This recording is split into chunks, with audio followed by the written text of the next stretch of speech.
You know, YouTubers, this is not a good sign when they pull up to your airplane. Continental maintenance. We're in here on a 767-400, and the power went out, and everyone's trying to leave. You see almost all the lights are out. The emergency exit's the only thing on. It's dead quiet in here.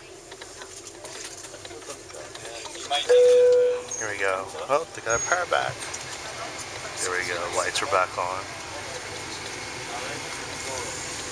But we still can't get off the plane for whatever reason.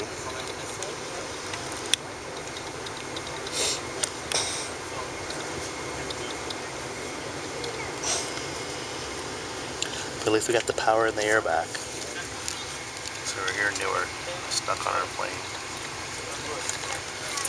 And the first new United 767-400 flight. Oh, they're moving the jet bridge back. Hopefully it's not a sign of things to come with the United. As you can see, everyone's trying to get off the plane so that the power's back on.